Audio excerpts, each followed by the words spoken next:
pertemuan terakhir kita yang kemarin kita sampai di pembahasan bagaimana detik-detik terakhir Rasulullah SAW mengalami ajal beliau ataupun akan bertemu dengan ajal beliau. Dan kita sampai di terakhir pembahasan yaitu sekitar 5 hari sebelum beliau wafat. Dan insya Allah pada pagi hari ini kita akan melanjutkan ke hadapan Allah Subhanahu wa taala. Qala al-mu'arrif qala al-mu'allif rahimahullah wa nafa'ana bihi wa bi'ulum. Sebelum 4 hari ataupun 4 hari sebelum beliau wafat. Wa yaumal khamis qabla al-wafati bi qala pada hari Kamis ya sebelum beliau wafat 4 hari sebelum beliau wafat beliau bersabda dan pada saat itu beliau sangat merasakan sakit yang halumu uktub lakum kitaban lan tadillu ba'dahu berkumpullah ngumpullah kemarilah tulislah untuk kalian buku ataupun ya tuliskanlah untuk kalian sebuah pesan. Kitaban di sini maksudnya adalah pesan dari Rasulullah. Lan tadillu ba'dahu yang mana pesan tersebut tidak akan membuat kalian tersesat setelahnya. Artinya selamanya. Wa fil baiti rijalun fihim Umar dan di dalam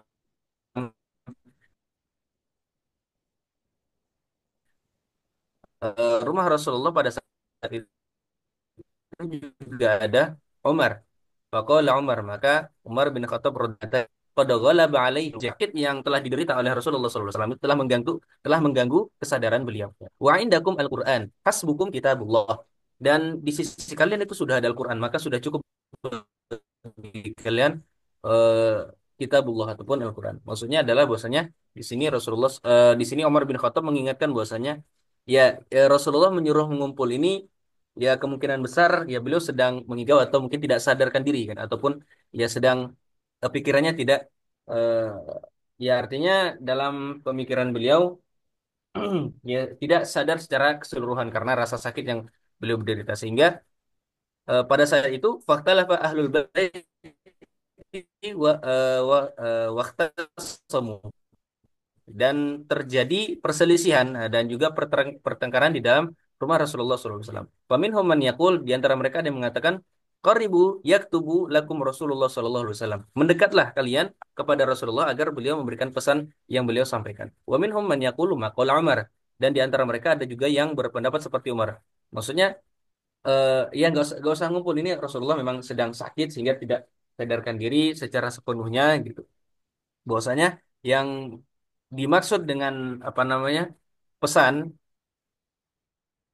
agar tidak tersesat tentunya adalah Al-Quran. Maksud dari Umar dan orang-orang yang sependapat dengan Umar mengatakan seperti itu. Walama aktaru al al-lugh al-lughat al-lughat wa Rasulullah SAW. Ketika itu di sekitar Rasulullah juga perselisihan semakin ramai Rasulullah sabda umuman. Nah, menjauhlah dariku. Pergilah kalian dariku. Maksudnya jangan jangan mati eh, pada pada saat itu orang-orang pada hari tersebut beliau berwasiat mewasiatkan untuk mengeluarkan orang-orang Yahudi dan juga Nasrani dan juga orang-orang musyrik dari Jazirah Arab. Maksudnya diusir di sini adalah tentunya adalah mereka yang masih tetap apa namanya tidak mentaati dan juga tidak mematuhi dengan aturan dari Islam, tidak mematuhi dengan adanya aturan ataupun syariat Islam yang dijalankan di Jazirah Arab pada saat itu. Kenapa ya? Karena Islam telah memenangkan ataupun Islam telah menguasai wilayah Jazirah Arab sehingga ya mau tidak mau orang-orang seperti orang-orang Yahudi dan Nasrani bahkan orang-orang kafir pun kalau misalnya mau tetap tinggal di Jazirah Arab maka mereka harus mengikuti aturan dari syariat Islam yang telah dijalankan. Kalau mereka membangkang atau mereka membantah ataupun mereka bahkan ingin melawan dari aturan tersebut, maka perintah dari Rasulullah di sini adalah untuk mengeluarkan mereka dari Jazirah Arab. Seperti itu. Karena memang tidak ada paksaan untuk mereka masuk ke dalam Islam. Sehingga yang diminta oleh Rasulullah SAW bagaimana mereka ikut ya dan juga mematuhi aturan Islam yang sedang dijalankan ataupun aturan Islam yang pada saat itu ditegakkan di Jazirah Arab. Wa ausa bi ijazatil wufud binahwin makana yujizuhum ya. Dan kemudian pesan yang kedua beliau mengatakan agar apa? Memberikan penghargaan ataupun memberikan ya hadiah kepada para utusan ataupun delegasi yang sebagaimana yang telah beliau berikan kepada mereka sebelumnya. Jadi ya karena memang seorang delegasi ataupun seorang utusan ini adalah peran yang sangat penting ya. Bahkan ya bisa dikatakan dia benar-benar mempertaruhkan nyawanya gitu. Karena tidak apa namanya tidak sedikit orang yang menjadi utusan itu justru malah dibunuh atau justru malah mendapatkan iming-iming dari musuhnya atau mendapatkan penawaran dari musuhnya sehingga akhirnya membelot gitu. Maka bagi seorang utusan atau delegasi yang tetap teguh dengan pendirian dan juga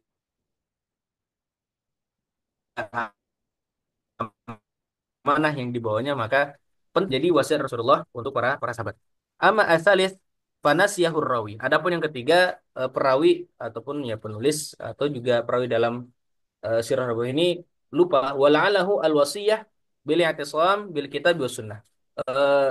Apa namanya? Perkiraan ya, perkiraan dari penulis mengatakan bahwasanya pesan yang ketiga itu eh kalau apa namanya? Ya, kemungkinan besar ya adalah wasiat untuk berpegang teguh kepada Al-Qur'an dan As-Sunnah.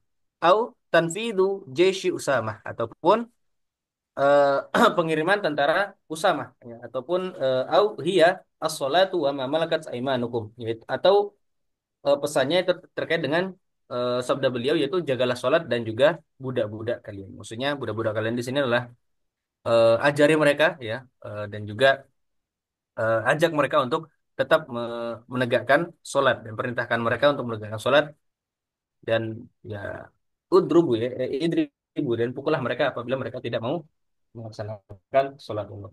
Kemungkinan seperti itu.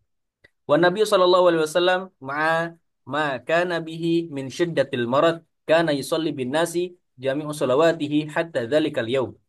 Dan Nabi sallallahu alaihi wasallam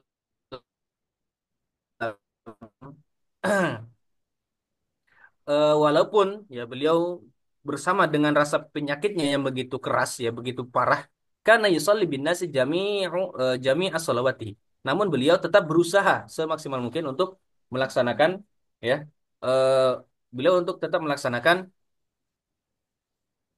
menunaikan ya semua salat yang beliau lakukan bersama dengan para jamaah dengan para para sahabat. Hatta dzalikal yaum sampai pada hari tersebut itu yaumul khamis qabla wafati bi arba'ati ayyam yaitu pada hari Kamis sampai di hari Kamis itu sekitar 4 hari sebelum beliau wafat.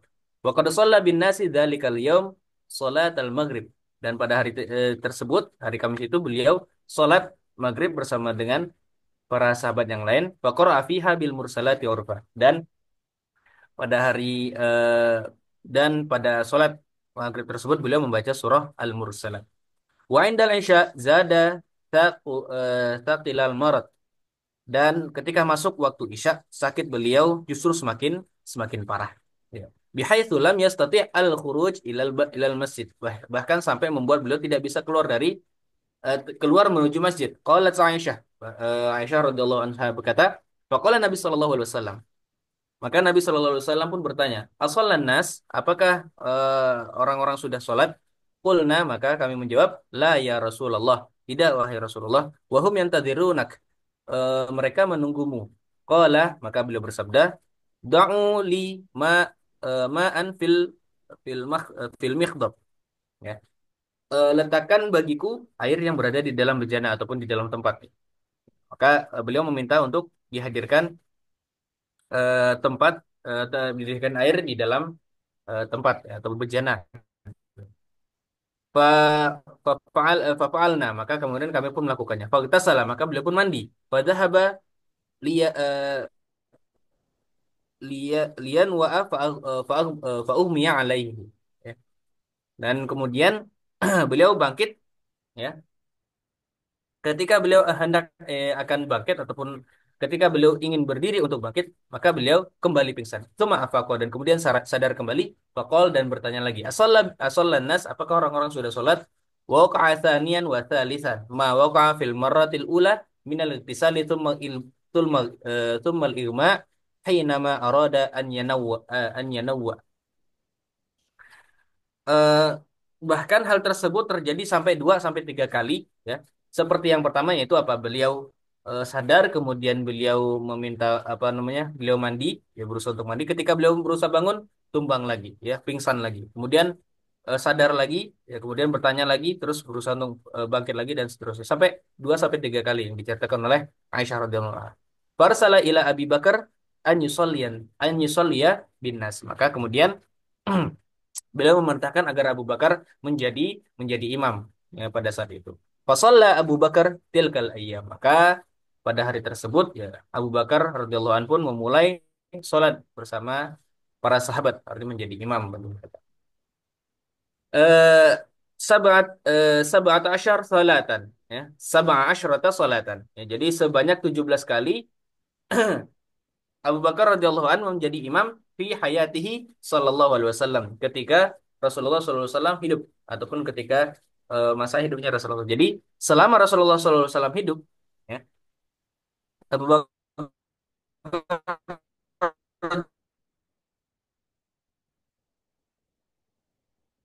radhiyallahu anhu itu pernah menggantikan beliau itu sebanyak 17 kali, ya. Wah, maka Aisyah telah meminta, ya, kepada Nabi Shallallahu Alaihi Wasallam 3 atau 4 kali memberhentikan Abu Bakar radhiyallahu anhu jadi imam. Dia sirfal imamah terpesimis, ya, dengannya. Ya. Fa'aba, namun beliau tidak mempedulikan hal tersebut. Waqala, maka beliau bersabda, Inna kunna sawahib Yusuf maru Abu Bakar fal yusalli bin nas. Sesungguhnya kalian itu seperti wanita-wanita yang merayu Yusuf, ya suruhlah Abu Bakar untuk tetap sholat bersama orang-orang sebagai sebagai imam. Jadi eh, di sini Rasulullah SAW tetap memerintahkan kepada Abu Bakar untuk tetap menjadi imam. Namun Aisyah radhiyallahu anha selaku istri beliau dan selaku anak dari Abu Bakar radhiyallahu an itu, ya, merasa ya kalau perlu ya segera Rasulullah sendiri yang menjadi menjadi imam. Kenapa ya? Karena Abu Bakar radhiyallahu an ini sangat terkenal dengan yang lembut hatinya, ya, sangat lembut, sangat mudah tersentuh dan mudah untuk menangis sehingga dikhawatirkan, ya, para sahabat tidak bisa khusyuk dalam sholat karena apa ya? Karena terlalu lembutnya hati beliau. Ya, bahkan maka Aisyah radhiyallahu anha pun mengatakan, ya, kalau bisa engkau ya Rasulullah yang menjadi imam gitu, agar tidak seringan. Nah, maka ini merupakan bagian dari pengingat, ya, ataupun ya sebagai eh, dan pembelajaran, ya, dari ataupun sebelum wafat itu sangat luar biasa. Demikian eh, sampai di sini insya Allah pembahasan kita. Insya Allah akan kita lanjut. Sudah bisa kita ambil yang kita bahas pada ada wallahu muwaffiq ila muthariq.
Kita lanjut kepada eh, lanjut Ya, lupa. kepada sesi tadabbur yang insya Allah akan disampaikan oleh Al-Ustadz Dr. Kiai Haji Amang Syafruddin.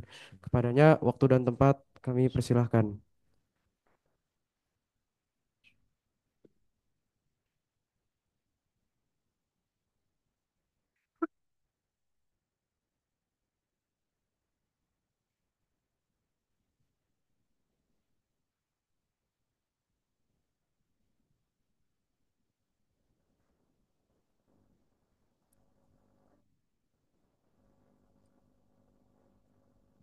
Bismillah.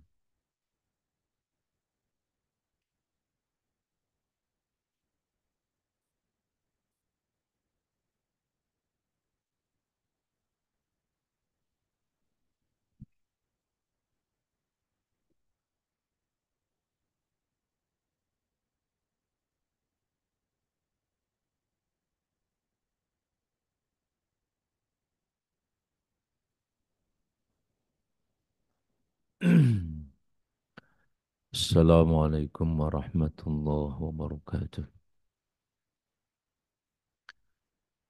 Alhamdulillah,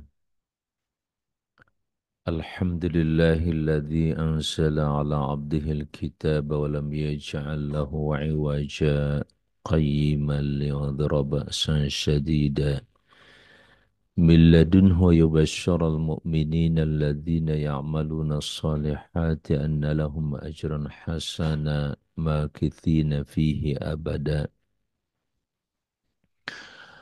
فلك الحمد يا ربنا أنت قيم السماوات والأرض وما فيهن، ولك الحمد أنت مالك السماوات والأرض وما فيهن، ولك الحمد أنت نور السماوات والأرض وما فيهن، ولك الحمد أنت الحق ووعدك الحق وقولك الحق ولقاؤك الحق، والجنة حق والنار حق والنبيون حق ومحمد صلى الله عليه وسلم حق والساعة حق.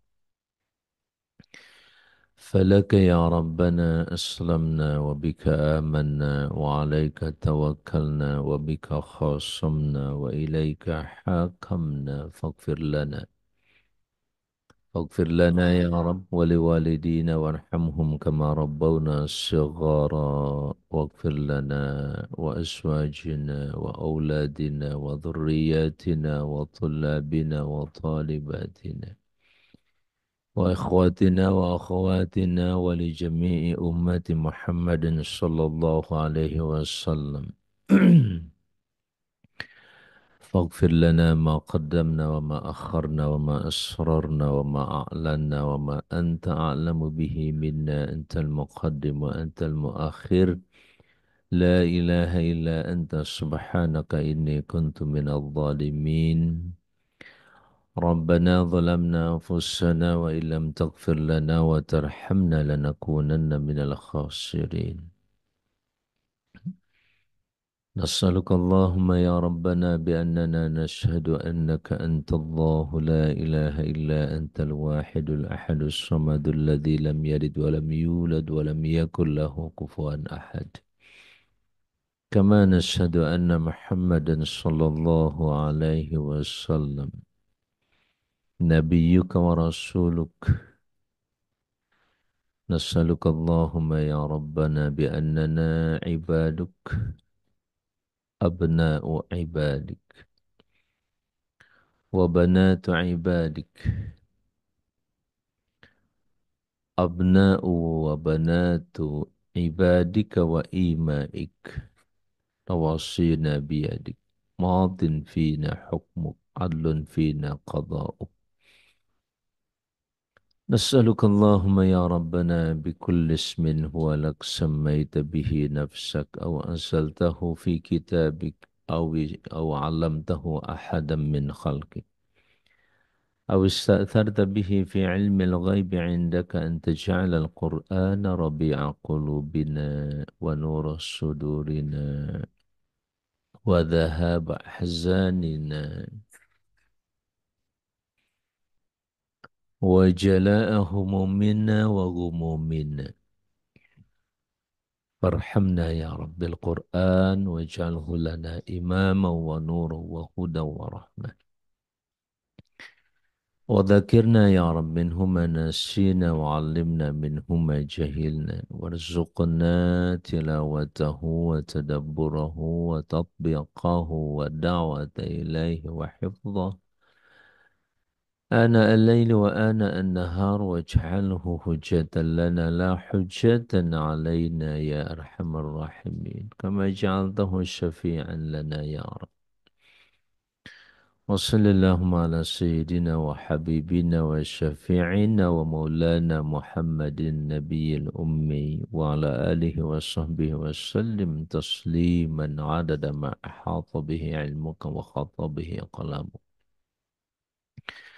وأحصاه كتابك. وارض اللهم عن ساداتنا أبي بكر وعمر وعثمان وعلي وعن الصحابة أجمعين وتابعيهم بإحسان إلى يوم الدين. كما صليت على سيدنا إبراهيم وعلى آل سيدنا إبراهيم وبارك على سيدنا محمد وعلى آل سيدنا محمد كما باركت على سيدنا إبراهيم وعلى آل سيدنا إبراهيم في العالمين إنك حميد مجيد والحمد لله رب العالمين.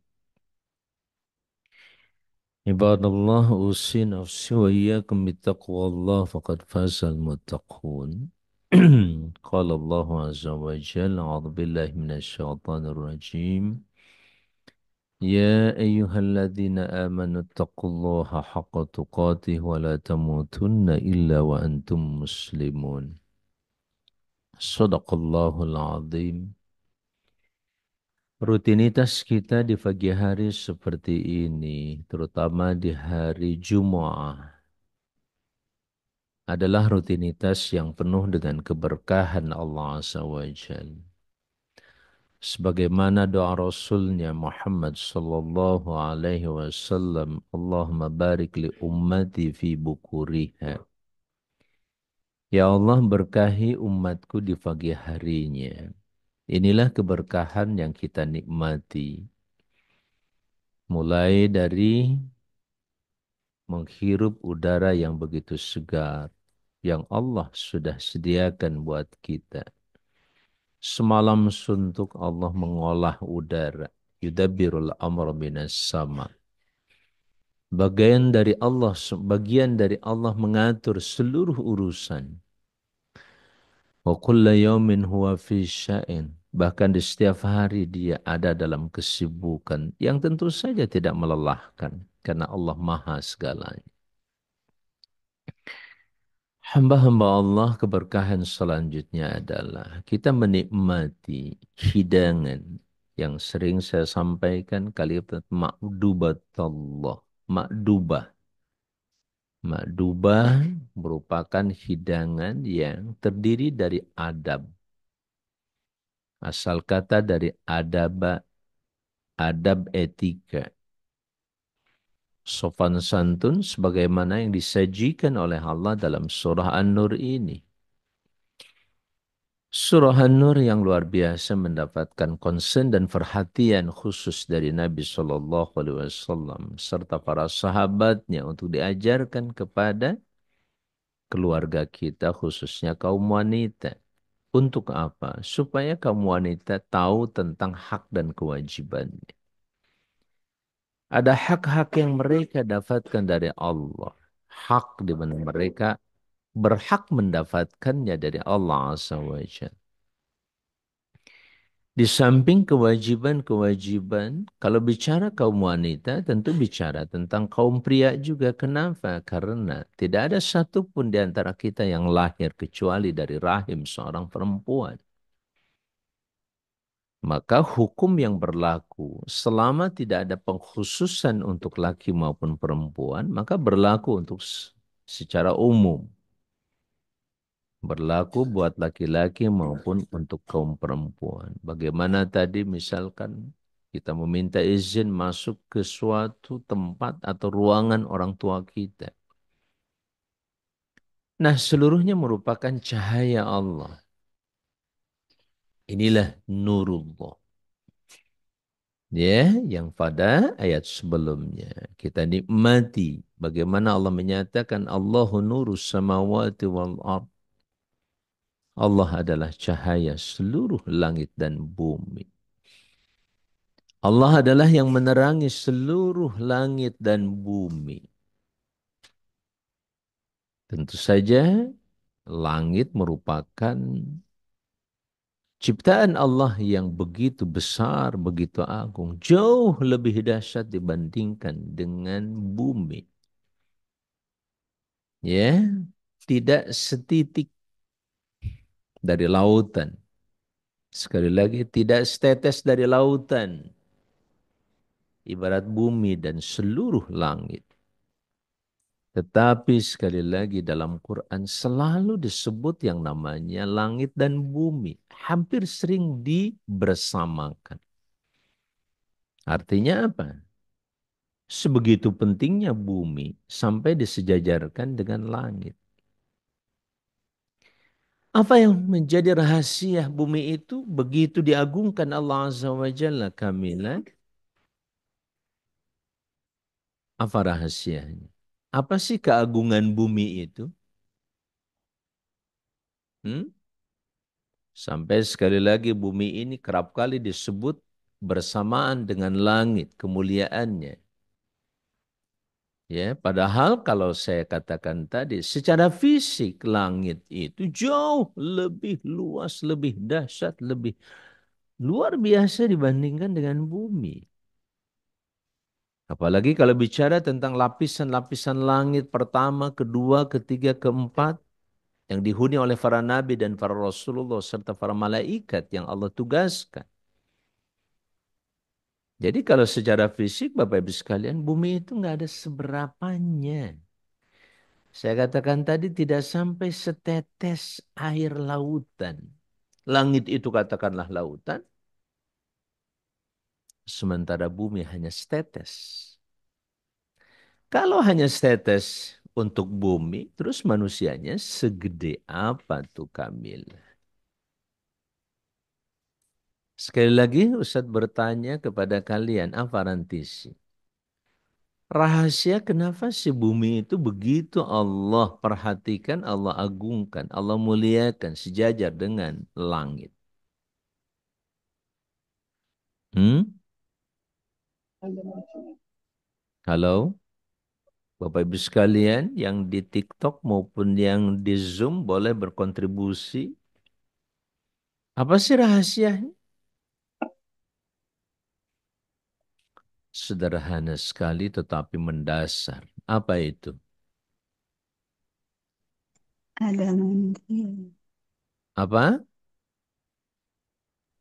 Karena ada manusia, Ustadz. Iya, ada manusia. Sangat betul sekali. Tapi di samping itu ada apa, Bu? Kalau bicara manusia dibandingkan dengan malaikat, hebatan malaikat jelas. Lalu kenapa Allah muliakan dan agungkan bumi ini? Karena siapa coba? Para rasulnya. Karena Nabi Allah Muhammad sallallahu alaihi wasallam. Nur Muhammad. Cahaya Muhammad itu yang Allah agungkan. Yang mengupgrade bumi, menaikkan derajat bumi itu bisa melampaui langit-langit yang ada.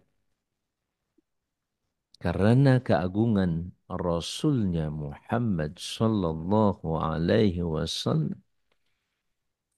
Makanya setelah menyebut nama Allah, maka pasti kita harus menyebut Nabi Muhammad sallallahu alaihi wasallam.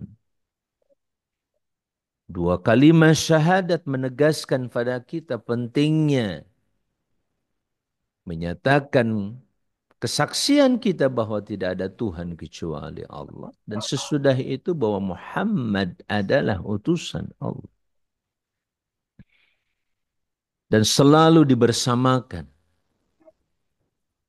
Bahkan kita tidak sah beriman pada Allah kalau tidak beriman pada Muhammad sallallahu alaihi wasallam sebagai rasulnya.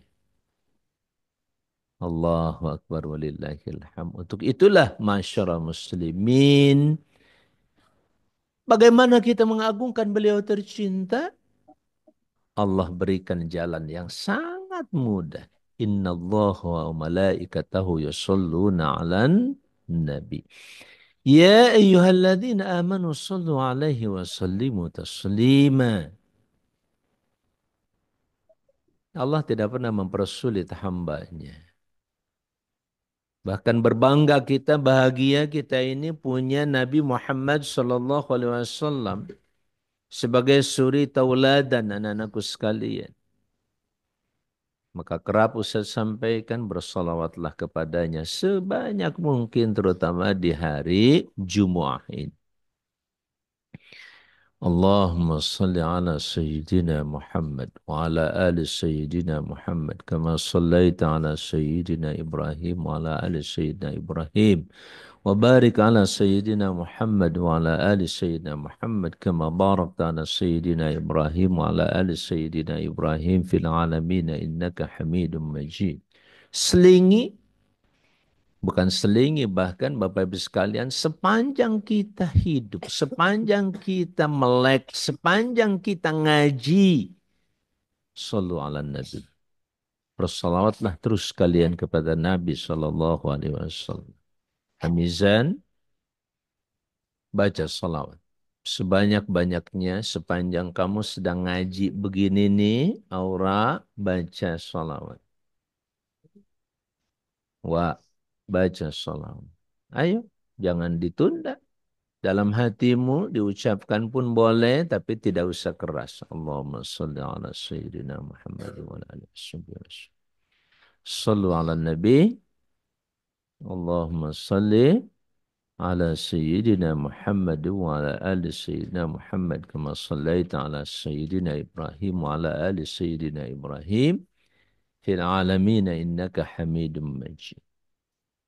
Nurus samawat, cahaya seluruh langit langsung dari Allah, sedangkan cahaya bumi Allah berikan pada Rasulnya Muhammad sallallahu alaihi wasallam. Sallu ala Nabi. Ayo, biasakan anak-anakku sekalian. Inilah yang kita pelajari di dalam surah An-Nur. Sehingga sekali lagi surah An-Nur disebut dan dinamai dengan An-Nur memang penuh dengan cahaya Allah yang luar biasa. Bukan berarti ayat-ayat yang lain dan surah yang lain itu tidak bercahaya. Al-Quran secara keseluruhan adalah cahaya Allah.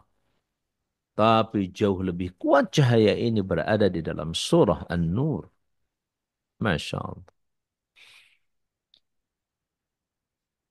Di mana letak cahaya itu kemarin sudah kita bahas. Sumber cahaya Allah di bumi. Ba'dan Nabi sallallahu alaihi wasallam, setelah nabinya Muhammad sallallahu alaihi wasallam. Sallu ala Nabi. Setelah Nabi Allah Muhammad sallallahu alaihi wasallam adalah masjid. Jadi kalau kamu ingin bercahaya dalam hidup, sering-seringlah kalian tinggal di masjid. I'tikaf di masjid. Nah, itulah anak-anakku sekalian. Ustaz pada hari ini akan kembali mengupas tentang kedudukan masjid ini. Allah berfirman, "Fi buyutin adzinallahu an turfa'a wa yudhkara fiha ismuhu yusabbihu lahu fiha bil ghuduwi wal asal. Rijalun la tulhihim tijaratun wala bai'un an dzikrillahi wa iqamis salati wa ita'iz zakah." Sampai di situ dulu.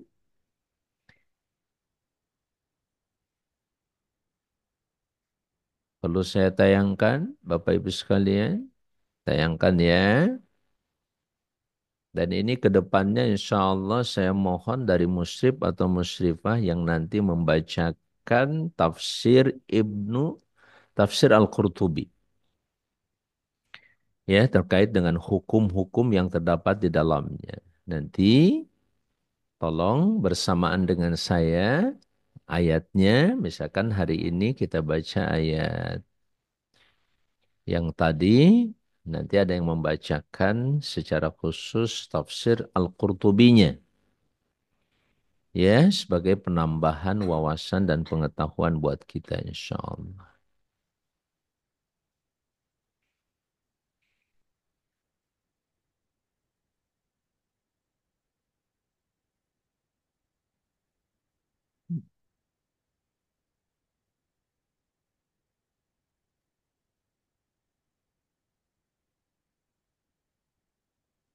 Yang pertama firman Allah fi buyutin adzinallah, kemarin sudah kita singgung, di masjid-masjid yang telah diperintahkan untuk dimuliakan, turfa dimuliakan, diangkat, ditinggikan rumah Allah itu. Ba kemarin boleh dibaca dengan buyut, boleh dibaca dengan biyut. Ya, sudah. Saya tidak akan perpanjang itu. Tapi langsung pada status masjid yang tadi saya katakan, agungnya bumi itu pertama oleh siapa? Oleh siapa? Rasulullah Muhammad Sallallahu Alaihi Wasallam sebagai sumber cahaya ba'dallah. Sumber cahaya buat kehidupan kita setelah Allah Azza wa Jalla Allah anugerahkan kepada nabinya Muhammad Sallallahu Alaihi Nabi. Dan yang kedua sekali lagi sumber cahaya adanya di masjid-masjid. Makanya anak-anakku sekalian, bumi Allah ini terlihat di langit itu seperti bintang-bintang. Ada bintang-bintang yang berkelap-kelip di bumi, terlihat penduduk langit. Apa itu? Tidak lain adalah masjid dan rumah-rumah yang dibacakan di dalamnya Al-Quranul Karim. Perhatikan. Kalau rumah kita ingin kelihatan bercahaya di langit, Bapak Ibu sekalian, bacalah Al-Quranul Karim. Hadis Nabi menyatakan kemarin sudah saya sampaikan menjalasa fil majlis fa innahu yujalis rabba. Siapa saja yang duduk di dalam majlis, maksudnya di masjid, tempat duduknya di masjid, maka sesungguhnya dia sedang duduk bersama Tuhannya.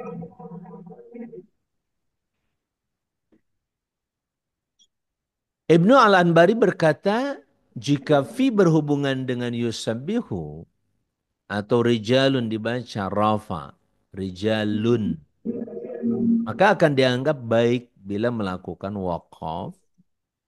Wallahu bikulli syai'in alim, pada firman Allah, wallahu bikulli syai'in alim. Ya. Kemudian Ar-Rumani berkata lafadz buyut di situ berhubungan dengan lafadz yuqadu. Pada ayat sebelumnya, fi buyutin adzinallah. Ya. Ayat sebelumnya Allahu nurus samawati wal ard. Jadi rumah-rumah itu sangat berhubungan dengan lafadz yuqadu. Yuqadu itu dinyalakan. Makanya kalau kemarin diibaratkan miskah yang pertama itu hati nurani, perhatikan sekali lagi miskah kemarin diibaratkan adanya di mana? Atau hati nurani manusia itu ibarat apa? Miskah tadi. Sedangkan di bumi miskah itu adalah masjid. Bisa difahami sampai di sini? Subhanallah, terjadi keharmonisan dan keserasian yang luar biasa aura. Setiap muslim itu membawa cahaya di hatinya. Bahkan hatinya ibarat miskah. Fiha misbahun misbahu fi zujajah. Dan ketika miskah itu membumi, ada di bumi, maka adanya di masjid. Adanya di masjid. Cahaya-cahaya itu adanya di masjid. Allahu Akbar. Maka apakah alasan dari penggunaan bentuk tunggal untuk lafaz misbah, pelita, dan miskah, lubang yang tak tembus itu, sementara untuk lafaz buyut digunakan bentuk jamak, padahal lubang yang satu itu hanya terdapat pada satu rumah. Oke, jawabannya apa? Ini adalah pembicaraan variatif yang diawali dengan bentuk tunggal dan diakhiri dengan bentuk jamak. Walaupun miskah itu satu, sementara buyut menunjukkan jamak banyak, maka di sini jawabannya diawali dengan tunggal, diakhiri dengan jamak. Dan itulah cahaya. Biasanya cahaya itu satu, tapi menyebar ke seluruh alam. Contoh matahari, mataharinya satu. Kamiskah ya, bagaikan misbahnya itu adalah apa? Rantisi. Ibarat matahari cuma satu, tapi cahayanya menyebar kemana-mana. Wallahu a'lam. Seperti firman Allah Subhanahu wa taala, ya ayuhan nabi idza talaqtumun nisa. Hai nabi, apabila kamu menceraikan istri-istrimu dan yang lain.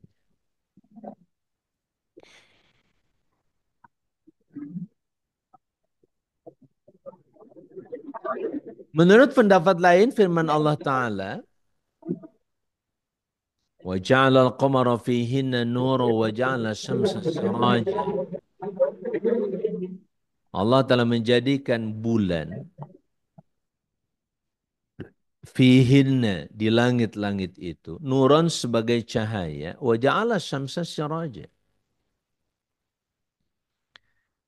Jadi anak-anakku sekalian, kalau nur itu sendiri tidak menunjukkan benda sumber, ya benda yang menjadi sumber cahaya, tapi nur itu cahayanya nih. Nah, cahaya itu biasanya keluar dari mana? Dari apa? Dari lampu kan? Makanya sumber cahayanya itu adalah misbah, lampu itu sendiri. Sumber cahayanya itu adalah masjid. Sumber cahayanya itu adalah rumah yang selalu dibacakan Al-Quran. Dari situlah keluar cahaya-cahaya yang luar biasa. Makanya kalau komar itu disebut cahaya. Allah menjadikan cahaya alias nur, ya cahaya di langit untuk apa? Komar. Apa arti Al-Komar? Bulan. Tapi Allah menjadikan mataharinya sebagai siraja. Kalau siraj apa? Pelitanya. Bisa difahami? Makanya ungkapan ini menunjukkan bahwa bulan memang tidak memiliki cahaya sendiri. Bulan itu hanya memantulkan cahaya. Paham tuh? Sedangkan sumber cahayanya ada di mana? Matahari. Maka disebut siraj, pelita. Paham tuh? Insya Allah bedanya antara cahaya dan pelitanya. Kemudian para ulama berbeda pendapat tentang apakah yang dimaksud dari kata buyut. Pertama yang dimaksudkan dari kata buyut adalah masjid-masjid. Dan itu yang paling bisa diterima. Yang lain juga bisa diterima. Kemudian Al-Hasan mengatakan bahwa buyut itu adalah Baitul Maqdis. Benar. Ini juga sudah saya bahas ya tempo hari. Bahkan ada yang mengatakan bahwa buyut itu adalah semua rumah. Seluruh rumah itu adalah buyut. Di mana di buyut itu yudhkaru fiha ismuhu. Disebut nama Allah Azza wa Jalla. Ya, jangan biarkan rumah tidak digunakan untuk zikrullah, mengingat Allah Azza wa Jalla.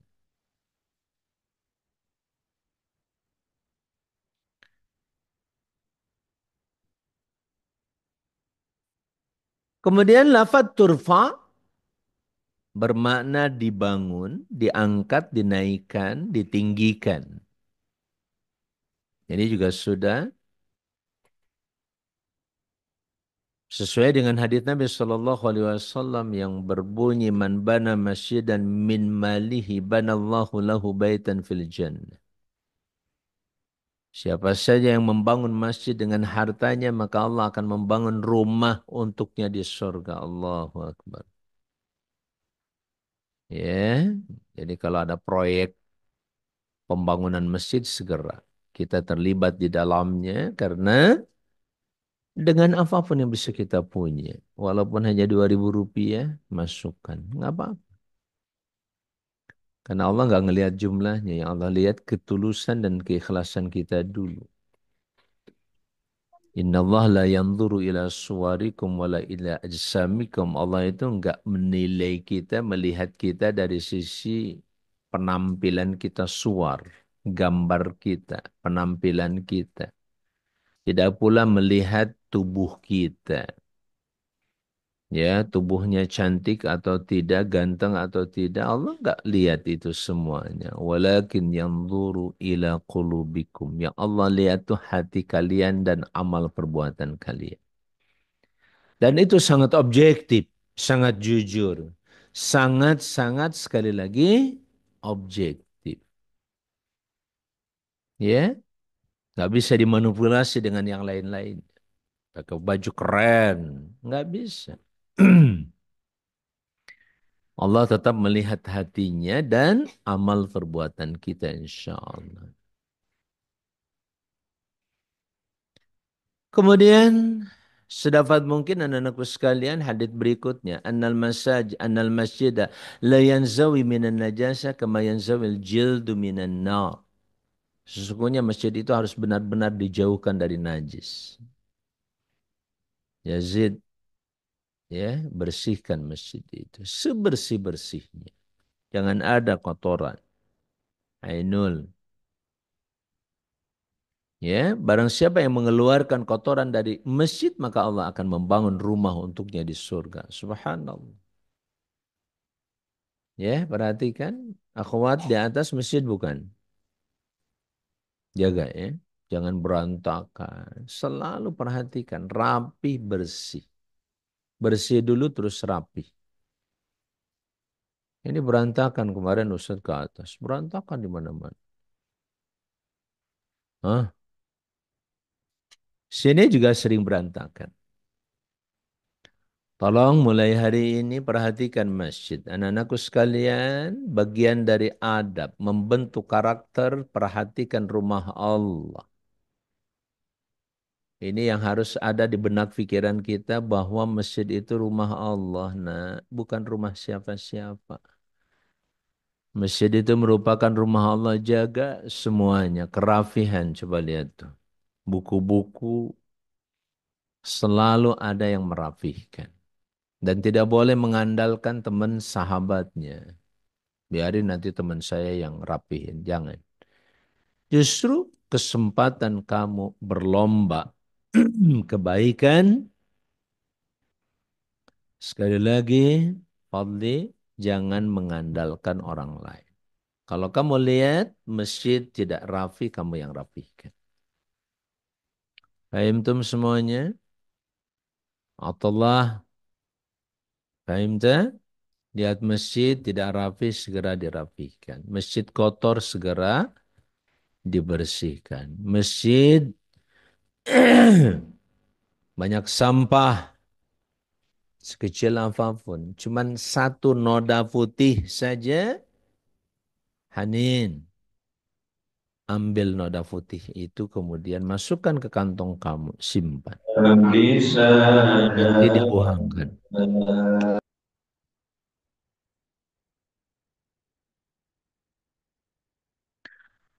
Baik Bapak Ibu sekalian.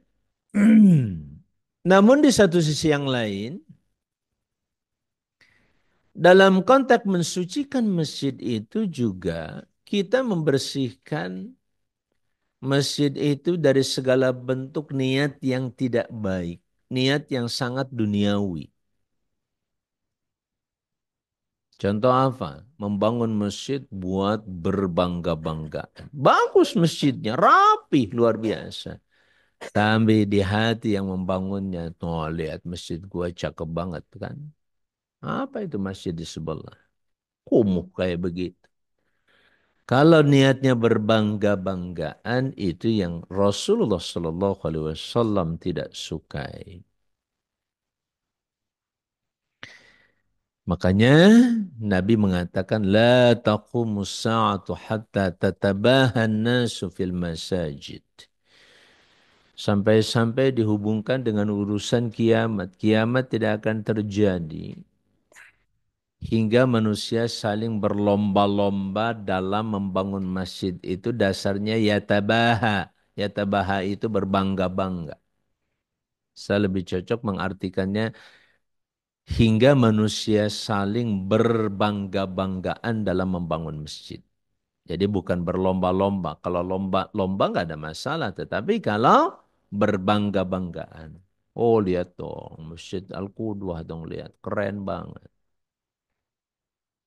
Ya, kalau niatnya berbangga-banggaan, sekali lagi sangat tidak dibolehkan Pak Somana. Dalam Sahih Bukhari disebutkan Anas berkata mereka saling berlomba-lomba dalam memperindah bangunan masjid. Namun mereka memakmurkannya, tidak salat dan tidak beribadah di dalamnya. Kecuali sedikit. Nah itu yang tidak boleh terjadi. Bangunannya sangat kokoh, kekar, hebat, luar biasa. Menghabiskan ratusan miliar membangunnya, tapi nggak pernah dimakmurkan tuh soleha. Ya, tidak pernah dimakmurkan. At-Tirmidzi Al-Hakim Abu Abdullah berkata dalam Nawadir Al-Usul, Abu Darda berkata Rasulullah SAW bersabda, "Idza zakhraftum masajidakum wa hallaytum masahifakum fadabbaru alaikum." Apabila kalian memperindah bangunan masjid kalian dan menghias mushaf kalian, lihat mushaf sekarang indah-indah kan? Ya nggak? Indah nggak? Bagus-bagus, ini udah rusak aja. Wah, warna-warni, kelap-kelip segala macam. Apalagi di dalamnya juga berwarna-warni. Kalau niatnya untuk mempermudah bacaan Quran, untuk membuat orang mudah menghafal Quran dengan warna-warni ini nggak ada masalah. Tapi kalau niatnya biar kelihatan indah, lihat tuh, mushafku indah. Mushaf kamu apaan? Kumuh begitu. Nah itu nggak boleh. Maka kata Rasulullah, apabila kalian memperindah bangunan masjid hanya untuk keindahannya saja, tidak untuk dimakmurkan, dan menghias mushaf kalian tidak untuk dibaca, dinikmati isi kandungannya, tapi hanya buat kebanggaan, dibawa-bawa kemana-mana, mushafnya dibawa-bawa kemana-mana, tapi hanya buat kebanggaan. Ya, lihatin dong, mushaf aku cakep kan? Nah, kemana-mana. Kata Nabi apa? Maka kalian akan hancur.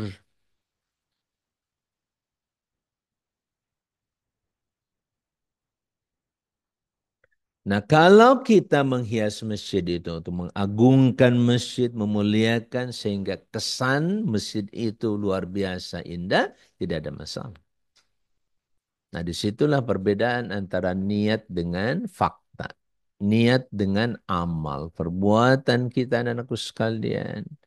Perhatikan niat itu merupakan sumber dari segala sumber yang bisa mengendalikan kerja kita. Innamal a'malu bin niyat.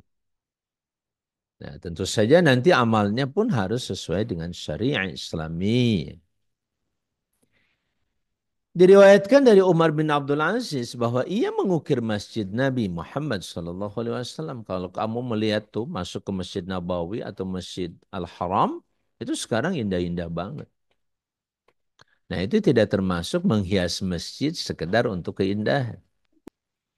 Tapi bagaimana masjid itu diperindah sehingga kesannya ya indah, enak, ya. Enak di hati, enak di pikiran kita, begitu. Jelas ya, anak-anakku sekalian yang saya muliakan. Jadi larangan tadi bukan berarti mutlak nggak boleh menghias masjid, tidak juga. Yang tidak boleh itu adalah konteks tabaha. Tabaha itu berbangga-bangga sambil menyepelekan orang lain. Ya, keempat. Di antara hal-hal yang harus dihindari dan dijauhkan dari masjid adalah bau yang tidak sedap. Haris, perkataan buruk, ngobrol ke sana kemari. Ya, tanpa tujuan yang jelas. Ya,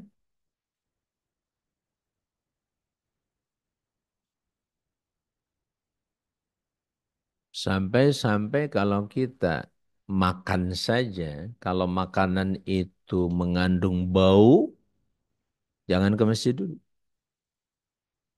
Ya, apalagi sudah datang waktu. Ya, misalkan setengah jam lagi mau zuhur, kamu makan pete, jangan. Ya, baunya bau yang tidak sedap, yang tidak disukai orang. Barang siapa yang memakan buah dari pohon ini, kata Nabi, maksudnya bawang putih, maka jangan sekali-kali dia mendatangi masjid. Ya, jadi bukan apa itu, Ran? Bukan berarti nggak boleh makan bawang putihnya, bukan. Apalagi sekarang bawang putih itu sudah ada yang di apa tuh, yang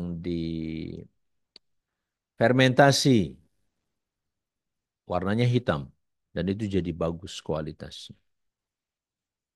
Difermentasi jadi hitam, lembut, kalau dimakan nggak bau. Kalau dimakan sekali lagi sudah tidak bau. Dikuatkan oleh Nabi SAW, man akal al-basala wa man akal al-basala wa thawma wal qurratha fala yaqrubanna masjidana. Fa innal malaikata tata'adza mimma yata'adza minhu banu Adam. Barang siapa yang memakan bawang merah, bawang putih dan kurat, ya, buah yang mirip bawang putih dan tidak sedap baunya, maka janganlah sekali-kali dia mendekati masjid kami, kata Rasulullah SAW. Kenapa? Sebab malaikat itu juga terganggu sebagaimana terganggunya manusia. Tuh, ibad. Bad. Suka bawang putih nggak, Bad? Hmm. Kalau saya suka, alhamdulillah. Jadi seluruh makanan yang bau dalam rangka mengagungkan masjid, subhanallah, begitu luar biasa. Ya. Dan ini di masyarakat kita dulu, Zulfan, terutama orang tua itu sangat menjaga banget. Saya kalau mau makan ada bawang putih, jangan makan bawang putih. Nah, gitu. Maksudnya kalau mau ke masjid.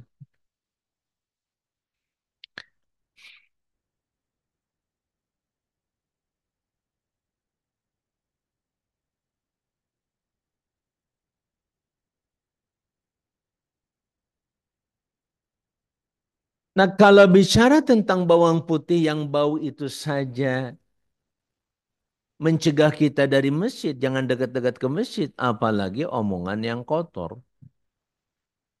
Omongan yang buruk, sikap yang buruk, segala bentuk yang bau tuh. Hah? Itu kan bau juga kan? Akhlaknya bau, nggak harum. Ya kan? Ran? Sallu ala Nabi. Sallu ala Sayyidina Muhammad.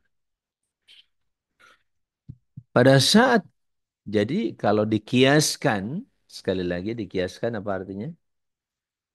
Analogikan misalkan kepada bawang putih ini berarti segala bentuk yang mengganggu di masjid itu jangan sampai dilakukan. Farid, Daris, orang sudah Allahu Akbar, dia masih ngobrol di belakang. Itu semua bentuk yang mengganggu masjid dan orang-orang yang di masjid itu tidak boleh. Bahkan maaf kalau kita baca Quran sementara ada yang sholat dan bacaan kita mengganggu, itu pun tidak boleh. Makanya bacaannya pelan-pelan. Ya, tidak usah terdengar oleh yang sedang sholat. Begitu.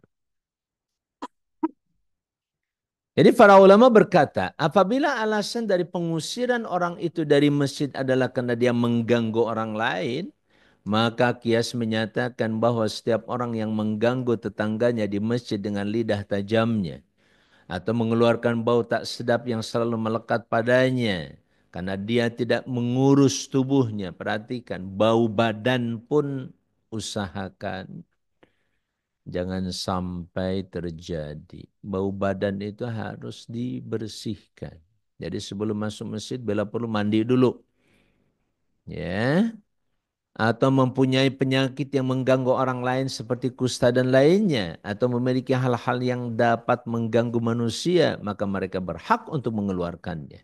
Selama alasan tersebut ada pada dirinya, sampai alasan itu tidak lagi ditemukan pada dirinya. Jelas? Sampai orang itu sudah tidak mengganggu lagi. Bau mulutnya, kemudian tubuhnya juga kan suka ada bebek ya. Bukan berat badan. Bebek itu apa? Bau badan. Suka bau tuh badan. Makanya gunakan minyak wangi. Ya. Khudhu zinatakum inda kulli masjidin. Ambil perhiasan kalian setiap kali masuk masjid. Ya. Nah. Akhwat boleh pakai wewangian dengan catatan bukan untuk dicium oleh kaum pria. Untuk menghilangkan bau badan tadi saja. Ya. Kalian giliran ke kelas pakai minyak wangi. Ke masjid nggak pakai minyak wangi. Di masjid bau, bau siapa nih? Bau, waduh, bau akhwat misalkan. Ya, nah,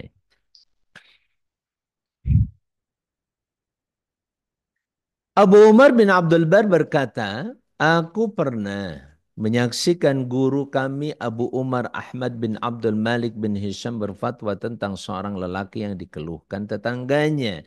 Mereka sepakat bahwa lelaki itu telah mengganggu mereka dengan lidah dan tangannya sehingga perlu dirundingkan. Abu Umar Ahmad bin Abdul Malik bin Hisham kemudian berfatwa agar lelaki itu dikeluarkan dan dijauhkan dari masjid. Dan dia pun tidak boleh ikut sholat berjamaah bersama mereka. Sebab tidak ada cara lain untuk terhindar dari kegilaan dan gangguannya. Gila kali ini orangnya.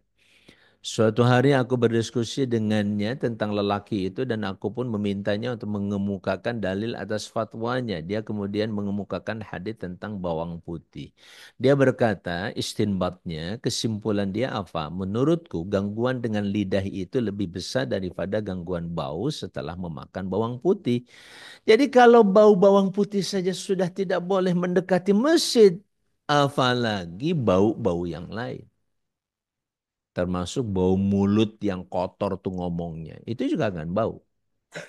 Ya enggak, Ghazia? Ya, maaf ya. Gue. Di masjid. Itu sudah mengganggu yang lain. Orang Betawi mungkin biasa bilang gue, kata Atollah. Eh, ya, lu jangan gitu lu. Nah, tapi buat orang Sunda nggak bisa tuh. Atollah. Kalau orang Sunda nggak bisa lu gue. Itu sudah kasar. Jadi bahasa pun dalam masjid itu harus dijaga. Biasakan gunakan bahasa yang lembut, bahasa yang tidak mengganggu. Paham gak sih? Bahasa apa? Yang tidak mengganggu, apalagi menyakiti orang. Subhanallah. Menurut saya, Al-Qurtubi mengatakan, dalam sebuah athar disebutkan bahwa orang yang terbiasa melakukan kebohongan itu dijauhi malaikat karena baunya yang busuk. Apalagi kalau di masjid itu bohong. Di luar masjid saja sudah tidak boleh. Jika berdasarkan athar ini, orang yang dikenal suka berbohong dan mengatakan hal-hal tidak benar itu harus dikeluarkan dari masjid. Sebab perbuatan tersebut dapat mengganggu orang lain. Sebenarnya cuma bukan hanya dikeluarkan dari masjid, bila perlu dikeluarkan dari bumi. Kenapa? Sebab bumi pun kata Rasulullah kemarin apa? Wa ju'ilat liyal ardu masjidan wa tahura. Seluruh bumi ini telah dijadikan untukku sebagai masjid dan alat untuk bersuci, suci dan menyucikan. Ya, kalau mau silahkan makan tanah suci. Tapi kan tidak layak, tidak biasa. Yang kelima, mayoritas ulama berpendapat bahwa semua masjid itu sama. Ya, berdasarkan hadis Ibnu Umar. Namun sebagian ulama mengatakan larangan datang ke masjid itu khusus untuk masjid Rasulullah SAW saja. Sebab malaikat Jibril turun di sana. Selain itu karena beliau pernah bersabda. Fala yaqrabanna masjidana. Jangan dekat-dekat kami atau masjid kami. Pendapat yang paling sahih, kata siapa? Al-Imam Qurtubi dalam hal ini adalah pendapat pertama. Jadi seluruh masjid bukan hanya masjid Nabi SAW. Jadi kalian bisa memahami perbedaan pendapat itu ya Fadli. Ada yang berpendapat ini hanya masjid Nabi. Oh enggak. Seluruh masjid. Kapan saja. Masjid itu terganggu oleh kita. Oleh bau mulut termasuk bau berkata-kata. Karena orang bohong itu oleh malaikat diciumnya baunya bau busuk. Kalau orang berbohong itu mulutnya bau busuk.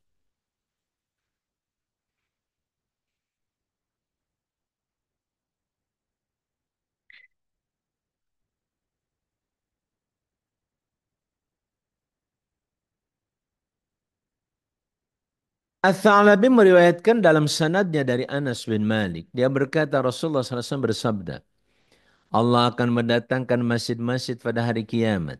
Ini indah sekali ya, kita coba memahami makna fi buyutin adzinallah. Seolah-olah masjid-masjid itu adalah binatang-binatang mulia yang berwarna putih. Kaki-kakinya dari anbar, leher-lehernya dari za'faran, kepala-kepalanya dari misik, harum semuanya. Ya, tadi anbar kan minyak anbar. Za'faran juga, kamu pernah lihat za'faran itu sangat menyehatkan. Kepala-kepalanya dari misik. Kendali-kendali dan tali lekangnya itu dari zabarzud berwarna hijau. Tahu zabarzud? Bebatuan yang berwarna hijau. Indah banget. Muadzin-muadzinnya mengendalikannya. Jadi para muadzin itu nanti yang nuntun binatang-binatang itu. Imam-imamnya menuntunnya juga. Dan orang-orang yang memakmurkannya terkait padanya. Bersama dengan binatang itu. Mereka melewati pelataran hari kiamat seperti kilat yang menyambar. Cepat luar biasa. Jadi orang-orang yang biasa ke masjid mulai dari muadzinnya terus imam-imamnya, kalian biasa jadi imam di sini, begitupun dengan para yang ikut sholat di dalamnya terutama berjamaah, rombongan itu nanti kamilah cepat sekali melewati hari kiamat. Bagaikan kilat yang menyambar, seret, cepat luar biasa. Orang-orang yang berada di sana berkata, mereka itu para malaikat yang dekat kepada Allah dan para nabi yang diutus. Diserukan kepada orang-orang itu. Mereka bukanlah para malaikat dan bukan pula para nabi. Akan tetapi mereka adalah ahlul masjid dan orang-orang yang memelihara salat dari umat Muhammad sallallahu alaihi wasallam. Allahu Akbar. Indah banget ya Rabb. Ij'alna minhum ya Allah. Jadikan kami di antara mereka. Sallu ala nabi. Allahumma salli ala Sayyidina Muhammad wa ala alihi wa sallim. Walhamdulillahi Rabbil alamin. Makanya firman Allah, innama ya'muru masajid Allah man amana billahi wal yawmil akhir.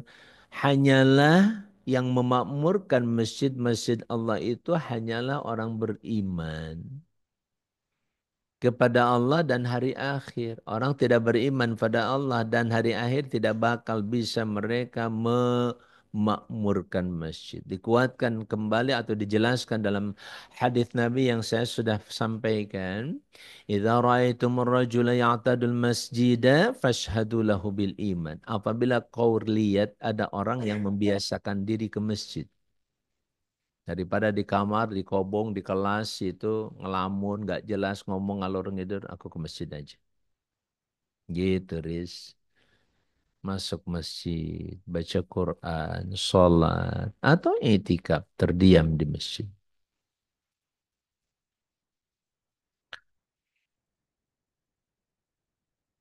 Nah, kata Rasulullah Sallallahu Alaihi Wasallam, apabila kalian melihat seorang lelaki yang biasa datang ke masjid, maka saksikanlah bahwa dia dengan beriman. Sesungguhnya Allah Subhanahu wa taala berfirman, hanyalah yang memakmurkan masjid itu adalah orang beriman dan beriman kepada Allah dan hari akhir. Jadi kalau kita ingin membuktikan sekaligus Bapak Ibu sekalian apakah saya ini beriman kepada Allah dan hari akhir atau tidak, silahkan cek saja apakah aku cinta masjid atau tidak. Eh,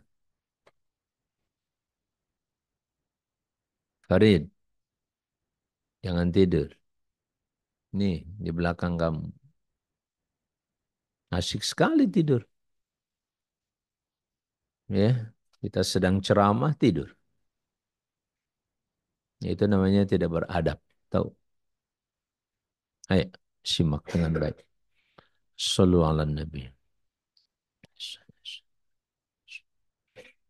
Jadi anak-anakku sekalian, kalau ingin ngukur tuh nanti si aku ini beriman gak ya pada Allah dan hari akhir.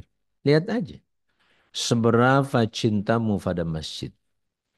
Seberapa besar cintamu kepada masjid. Dikit-dikit pengen ke masjid. Dalam hadits yang lain, wa qalbuhu muta'alliqun bil masjid. Hatinya dia selalu bergantung di masjid. Jadi ibarat dia nitipkan hati itu ditaruhnya di masjid. Paham nggak? Jadi dia gantungkan hatinya itu sudah di masjid. Sudah. Jadi kalau ribut-ribut di kelas, di kamar, udah aku ke masjid aja. Ya, dan masjid ini alhamdulillah terbuka 24 jam. Yang keenam, masyarakat muslimin, masjid itu harus dilindungi dari jual beli dan berbagai kesibukan lain. Jadi ayudhkara fiha menunjukkan masjid itu difokuskan untuk berzikir pada Allah Azza wa Jalla. Dan segala kegiatan-kegiatan yang menunjang zikir pada Allah. Belajar seperti ini, mengaji, oke.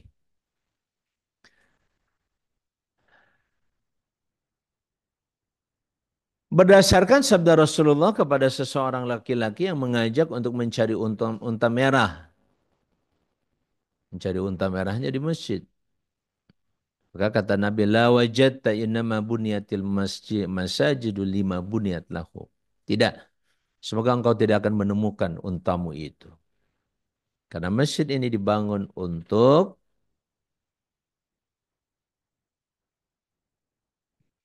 sesuatu yang karenanya lah ia dibangun. Yaitu karena Allah Subhanahu wa ta'ala. Nah, hadis ini diriwayatkan oleh Imam Muslim dari hadis Salman bin Buraidah dari ayahnya bahwa ketika Nabi SAW selesai menunaikan sholat, ada seseorang lelaki berkata, siapa yang mengajak untuk mencari unta merah? Nabi SAW bersabda, engkau tidak akan menemukannya. Ya, jadi sekali lagi masjid tidak boleh digunakan untuk jual beli.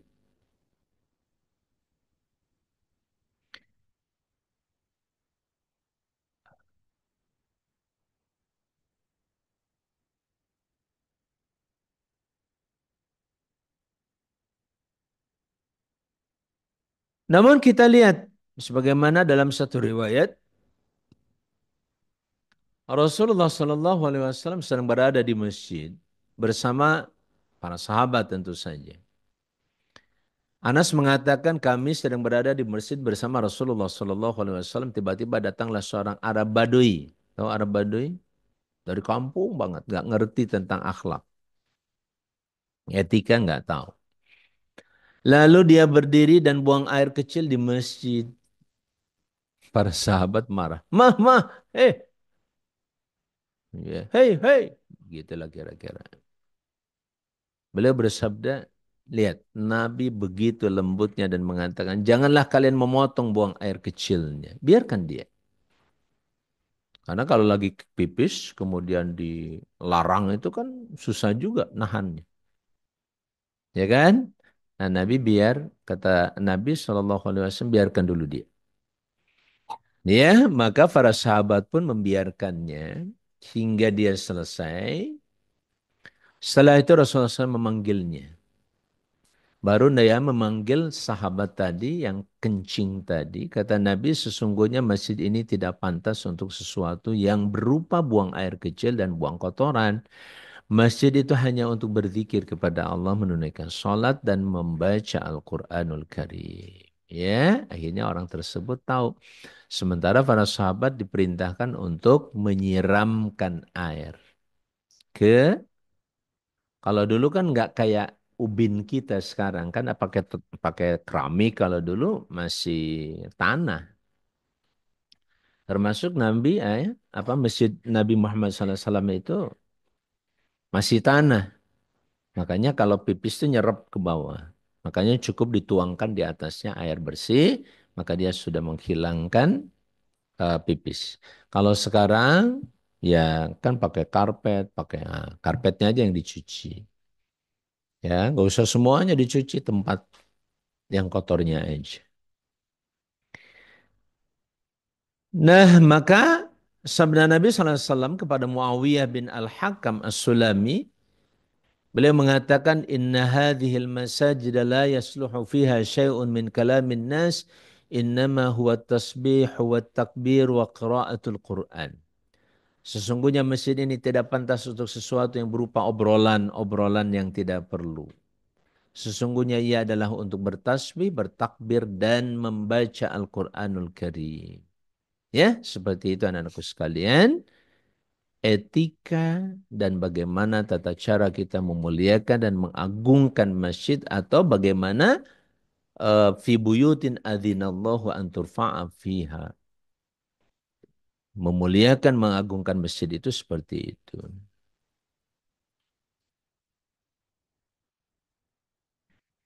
Bahkan sampai menyenandungkan syair pun makruh, ya.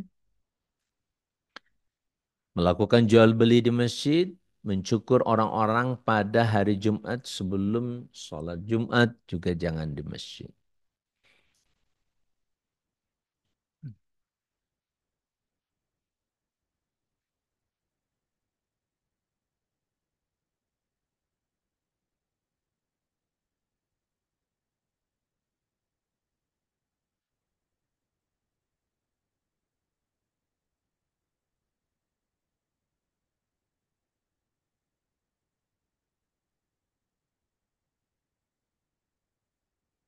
Nah, ada satu catatan lain.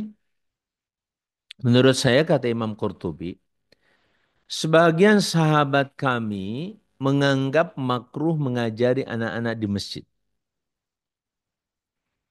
Kenapa? Karena mereka menilai bahwa hal itu termasuk ke dalam kategori jual beli. Kita lanjutkan.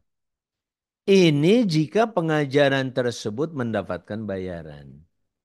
Paham itu? Kalian misalkan ngajar nih anak-anak belajar Quran di masjid, terus kamu dibayar.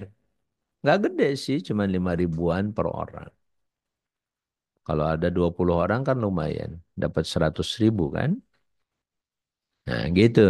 Kalau dibayar itu makruh. Sebab itu sudah masuk pada kategori jual beli.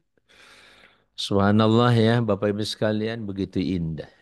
Ya, din yang kita cintai ini.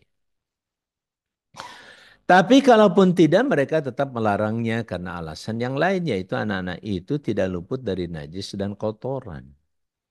Ada juga yang tetap melarang sepanjang anak itu tidak bersih.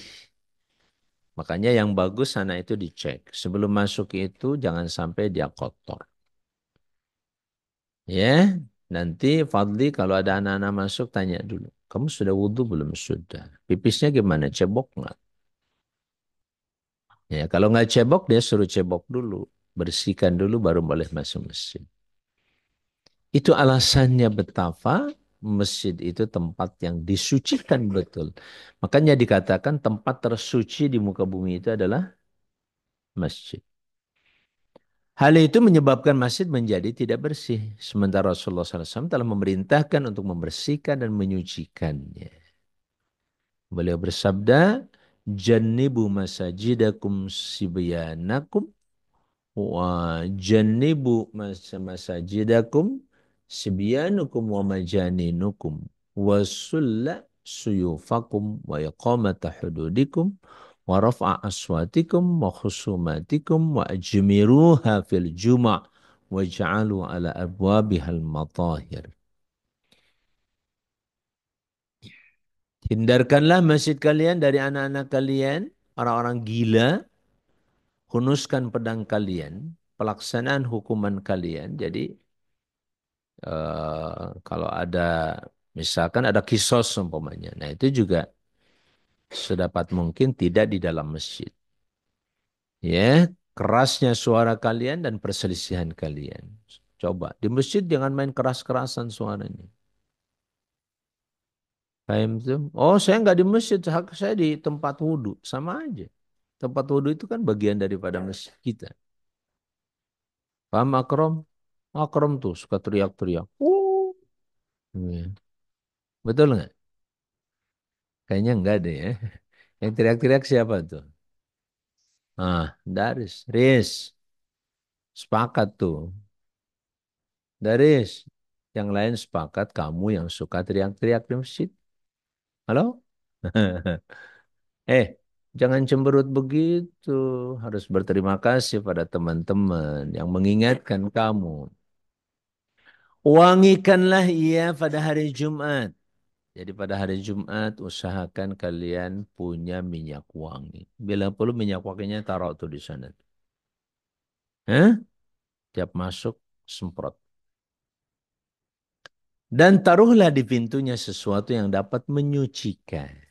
Ya, bila perlu taruh air di situ.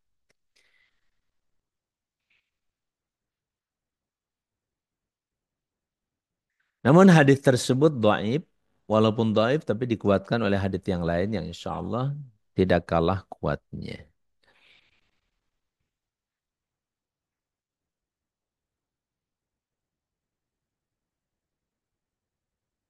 Nah, makanya kata Imam Qurtubi, meskipun hadis-hadis tersebut dalam masalah ini jalur periwayatannya lemah, namun maknanya sahih. Hal ini ditunjukkan oleh hadis-hadis yang telah kami kemukakan sebelumnya. Banyak hadis yang sebelumnya yang menyatakan pentingnya kita menjaga kesucian masjid. Ya, termasuk hadis tentang bau bawang putih, ya kan? Nah, itu saja sudah jelas statusnya. Jadi kalau bawang putih yang bau kayak gitu saja, padahal tidak ngotorin orang loh, ya kan? Tapi membuat orang terganggu. Jadi semua bentuk yang mengganggu di masjid itu izzati harus dihindari. Apapun bentuk.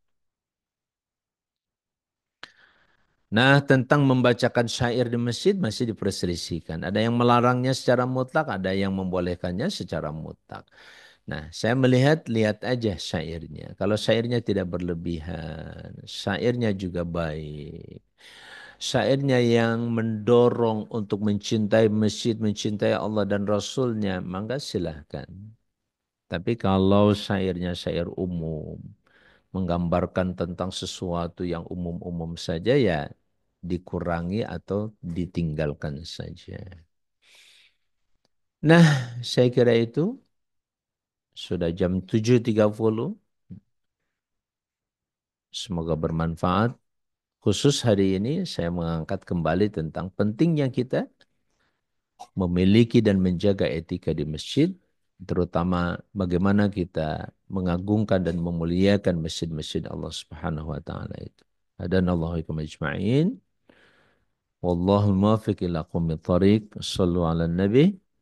Allahumma salli ala sayyidina Muhammad wa ala alihi wasallim. Walhamdulillahi rabbil alamin. Wassalamualaikum warahmatullahi wabarakatuh.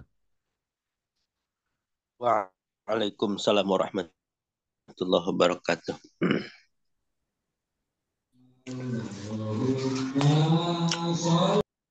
Halo Pak Aceng, mungkin langsung ditutup aja karena saya dan yang lainnya juga ada kegiatan ya sesudah ini. Baik, Ustaz. Jazakallahu khairan. Waalaikumsalam warahmatullahi wabarakatuh. Baik, Bapak Ibu berbahagia, jam 7:31 waktu Indonesia bagian Barat. Mari kita cukupkan kajian kita pada kesempatan pagi hari ini. Sebagai biasa, mari kita baca terlebih dahulu surah Al-Asr bersama-sama. A'udzubillahi minasyaitonirrajim. Bismillahirrahmanirrahim. Wal 'asri innal insana lafi khusr illa alladzina amanu wa 'amilus solihati wa tawassaw bil haqqi wa tawassaw bis sabr. Dan kita baca istighfar 3 kali. Amin. Astaghfirullahaladzim, astaghfirullahaladzim, astaghfirullahaladzim. Allahumma qsim lana min khasyatika ma tahulu bihi bainana wa baina ma'siyatik. Amin ya Wa min Rabbal. ta'atika ma tuballighuna biha jannatak. Amin ya Wa min Rabbal. al-yaqini ma tuhawwinu bihi alaina masa'ib ad-dunya. Amin Wa ya Rabbal. matti'na bi asma'ina wa absarina wa quwwatina ma ahyaytana. واجعله الوارث منا واجعل Amin. ثأرنا على من ظلمنا وانصرنا على من عادانا Amin ya mujib ولا as-su'al. تجعل مصيبتنا في ديننا ولا Amin ya تجعل Rabbal. الدنيا أكبر همنا ولا مبلغ علمنا Amin ya ولا Rabbal. تسلط علينا بذنوبنا من لا يخافك ولا يرحمنا Amin ya Rabbal. اللهم أعز الإسلام والمسلمين وأذل Amin. الشرك والمشركين ودمر أعداءك أعداء الدين اللهم انصر إخواننا المجاهدين والمسلمين المستضعفين في فلسطين وخاصة في غزة وفي كل مكان وزمان يا أرحم الراحمين Amin ya سبحان Rabbal. ربك رب العزة عما يصفون وسلام على المرسلين والحمد لله رب العالمين سبحانك اللهم بحمدك أشهد أن لا إله إلا أنت أستغفرك وأتوب إليك Astagfirullahaladzim. Saya juga جزاكم pamit الله خير pada جزاء طيب kita tutup Allah alam sawab naktafi bihadzal qadar. Assalamualaikum warahmatullahi wabarakatuh. salam. Warahmatullahi wabarakatuh.